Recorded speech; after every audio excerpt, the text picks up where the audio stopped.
dans les projections de la méthode sur des objets, euh, et avec vers une écologie de guerre, où vous projetez votre histoire environnementale des idées sur les relations internationales. Et vous en retirez le constat, je vous cite, d'une oscillation permanente entre une conception optimiste et une conception pessimiste de la coexistence politique sur une planète limitée.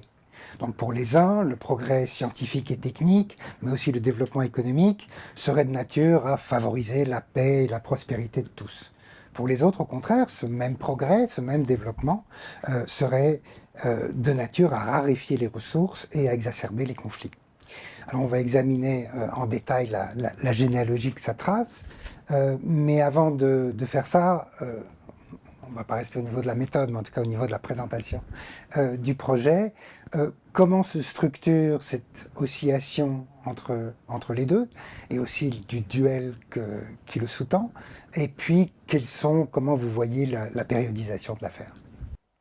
Alors effectivement, quand j'avais commencé à travailler sur les rapports qui pouvaient exister entre donc cette histoire environnementale des idées et le problème de la paix, de la sécurité, de la souveraineté, de l'équilibre international, euh, l'une des premières choses qui s'est imposée à mon attention, c'est ce rêve, on peut qualifier ça d'utopie, extrêmement puissant dans la littérature théorique du XVIIIe siècle, et qui bien sûr est lié à la déflagration de violences monumentales qui a secoué l'Europe, bon, à partir de réformes, contre-réformes, guerre de religion, guerre de succession, vraiment d'une violence endémique, omniprésente dans la vie quotidienne, omniprésente dans la formation de l'État évidemment, omniprésente dans la qualification des élites aristocratiques.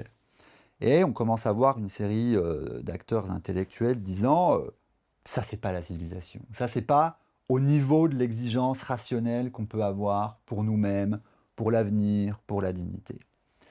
Et ce qui est vraiment frappant, c'est que donc ça, on le trouve. Bon, c'est typique de l'opération des Lumières en réalité, hein, que ce soit les Lumières rationalistes allemandes, françaises ou économiques anglaises, c'est vraiment l'idée commune. Comment faire pour, c'est le titre d'un des chapitres d'Amendance et Liberté, hein, pour exorciser la violence, dont pourtant on peut considérer qu'elle est constitutive de la vie politique. Aller au-delà de la violence, rendre la guerre obsolète. Et on voit à chaque fois on peut dire dans ce cheminement normatif-là, on rencontre la nature. On rencontre la nature comme facteur donc de civilisation de la société. C'est quelque chose que Norbert Elias avait dit en passant dans quelques-uns de ses livres, hein, dans le processus de civilisation, il y a l'apaisement des relations à la nature. Il y a moins de prédateurs, on va policer la nature, on va abaisser le niveau de risque dans le voyage, etc., etc. L'État s'interpose comme facteur de sécurisation des relations commerciales, de prévisibilité de la productivité agricole, d'amoindrissement des conséquences des épidémies, tout ça. Et puis, à un niveau de généralité plus élevé, il y a l'idée que le droit international, le commerce, et puis dans un second temps, plutôt au XIXe siècle, l'industrie, vont intervenir comme médiation à la fois institutionnelle, technique et oui, industrielle, entre une société qui est aux prises avec ses contradictions internes et un milieu qui va désormais pouvoir être le vecteur d'une résolution des tensions internes de la société. Donc en fait, il y a vraiment une affinité extrêmement profonde entre l'idée d'une élimination, en tout cas d'une élimination tendancielle de la violence, et des opérations qu'on va faire subir en quelque sorte au milieu. Donc c'est très très clair, si on accepte de le lire avec ce regard-là, dans le traité de la paix perpétuelle de Kant, hein, où il y a quasiment un argument de ruse de la raison, disant la planète étant sphérique, elle rend impossible en fait, la résolution permanente de la conflictualité humaine par le recours à de nouvelles terres, parce qu'à un moment donné, on a fait le tour de la question, et il va bien falloir, en quelque sorte, la rotondité, la finitude de la Terre est un appel à la pacification humaine. Euh, euh, euh, euh, la théorie libérale, smithienne notamment, Et avant d'être une théorie économique, une théorie des relations internationales, c'est pas pour rien, ça parle de guerre et de paix. Et la même chose peut être dite des utopies technologiques du début du 19e siècle, encore une fois Saint-Simon, disant c'est dans les infrastructures techniques et dans les gains de productivité que réside l'espoir de civilisation complète de l'espèce, quoi, si on peut dire. Donc ça, c'est vraiment un socle normatif utopique qui... Et c'est là que c'est curieux, c'est-à-dire que à la fois, en disant ça, je ne pense pas dire quelque chose qui va faire tomber de sa chaise un lecteur de philosophie politique. Et en même temps, si vous regardez la bibliothèque des classiques d'histoire des idées, enfin, moi, je ne l'ai jamais vu, ce thème, développé, analysé, creusé. Donc j'ai voulu le faire. Bon, rapidement, hein, c'est pas aussi volumineux que dans Abondance et Liberté, mais j'essaie de donner un petit peu des repères de lisibilité. Surtout qu'en parallèle, il y a d'autres travaux hein, qui sont très importants pour comprendre ça. Je pense notamment au livre de Frederick Johnson et Carl Wennerlind sur la rareté, qui d'ailleurs va être traduit en français dans peu de temps. Et puis en parallèle, mais j'y reviendrai, plus récemment, le livre d'Arnaud Horin sur le capitalisme de la finitude, qui en fait, c'est incroyable. Le livre d'Arnaud Horin est sorti quelques semaines ou quelques mois après le mien. C'est exactement la même idée. Vraiment, c'est la perspective d'un historien et la perspective d'un philosophe sur le même ordre de problème. On a des différences, on peut dire, politiques peut-être dans les conclusions, mais vraiment dans le constat, c'est d'une similitude vraiment frappante.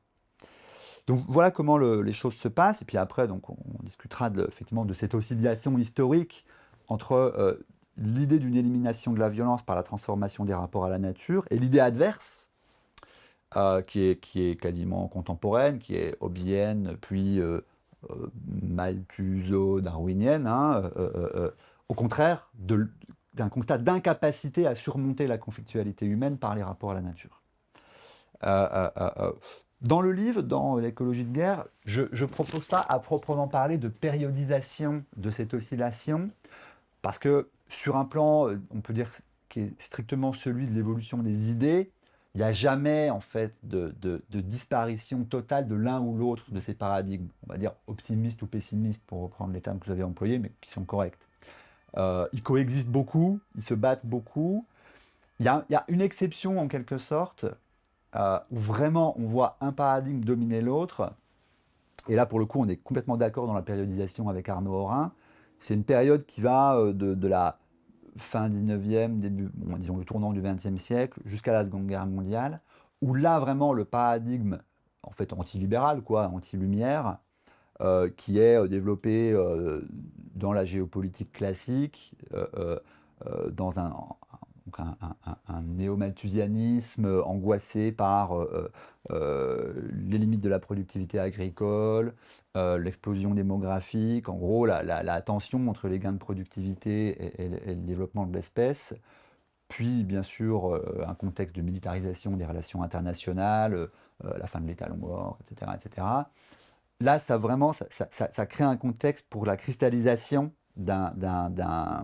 oui, d'un néo-malthusianisme qui a été, ça, bon, évidemment, Marius, tu le sais bien, qui a été un lieu d'élaboration fondamental de la pensée écologique dans son aspect le plus sombre, évidemment, mais qui néanmoins, tout en étant son aspect sombre, est un aspect en fait, incontournable de la généalogie de cette pensée. Donc là, il y a vraiment un moment où on voit le paradigme optimiste, libéral du jeu à somme non nulle, quoi, reculer, vraiment. L'autre réémerge, et puis là, effectivement, il y a vraiment un balancier. Après la Seconde Guerre mondiale, constatant les conséquences idéologiques et politiques et militaires de la structuration de la pensée et de l'État par, on peut reprendre le terme d'Horin, par un capitalisme de la finitude, notamment évidemment par le Troisième Reich. Là, il y a un consensus qui se met en place, consistant à dire non, on ne peut plus rester dans les affres de la rareté, dans les affres de la finitude. Il faut re-switcher, en quelque sorte, vers le paradigme de la lutte contre la rareté et du succès de la lutte contre la rareté. Donc là, il y a vraiment une oscillation. Mais pour ce qui concerne les, disons, 18e, 19e, j'avoue que je serais bien moins capable de la déterminer de façon aussi nette. Oui, oui, il ne s'agit pas de dire que l'un succède l'autre. La lutte est toujours là et la tension est toujours là, avec juste des moments de dominante de l'un Voilà. ou de dominante de Au l'autre. 19e siècle, c'est très clair, là aussi, ce sont tes travaux, Marius, très clair que dans la confrontation entre les différentes variantes du libéralisme, plus optimiste, plus malthusien, dans le socialisme, lui aussi, qui peut être plus euh, euh, euh, euh, euh, finitarien ou plus cornucopien.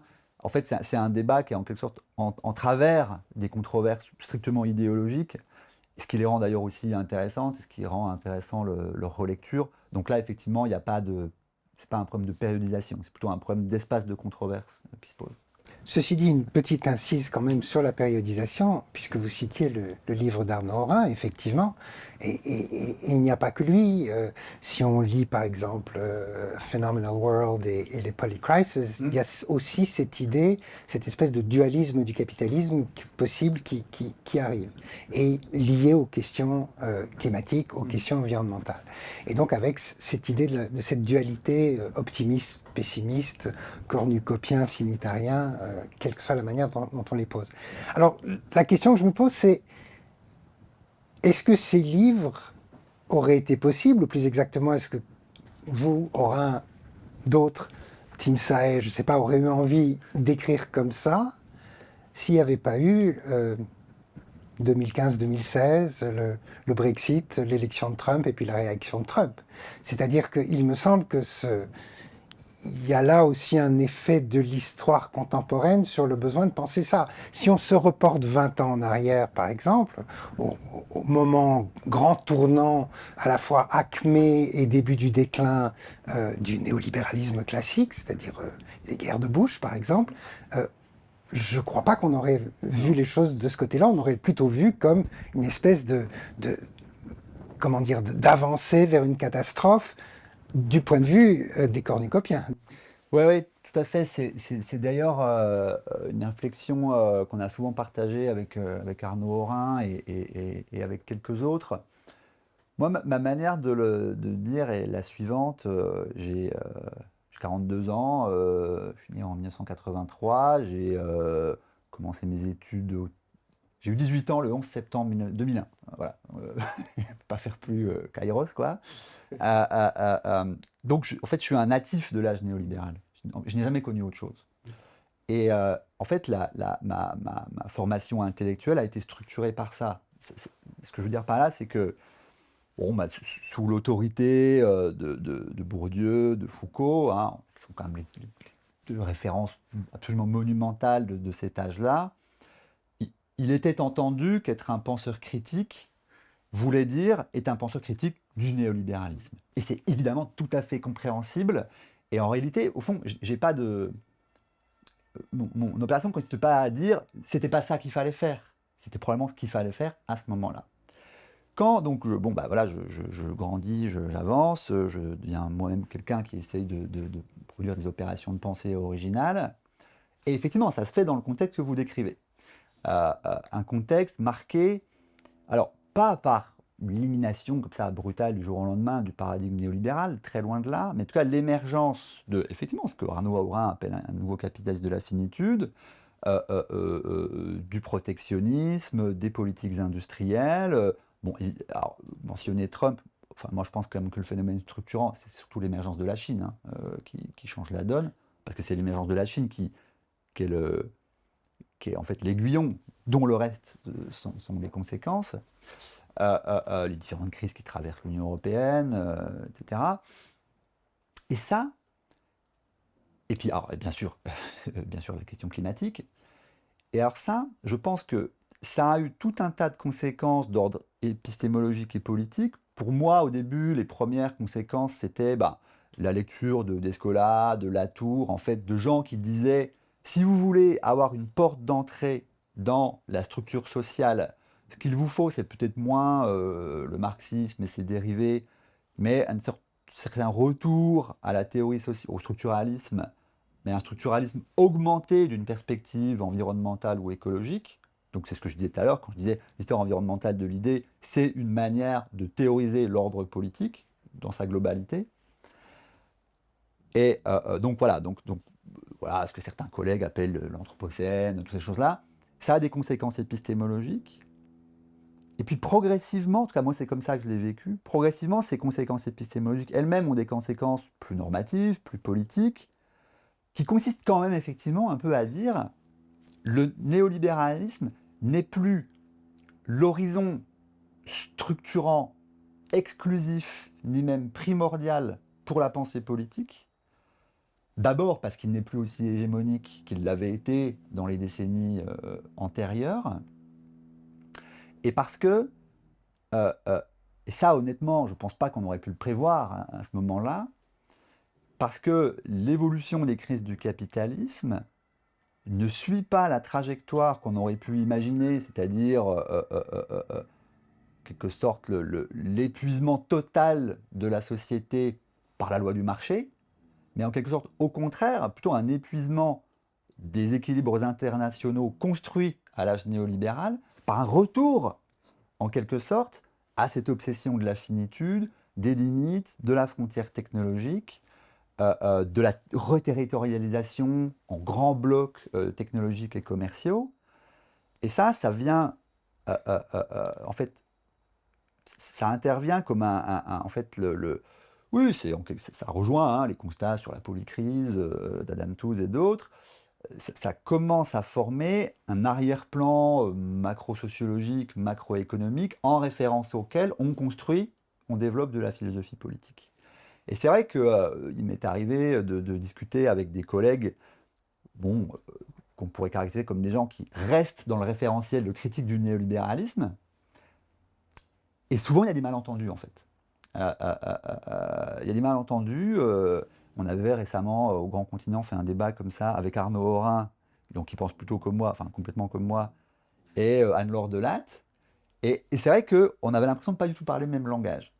Il y a des médiations, je pense que le travail de Quinn Slobodian peut être une manière d'articuler les deux en disant qu'il y avait dans l'histoire du néolibéralisme quand même déjà une géopolitique. Donc ça c'est utile.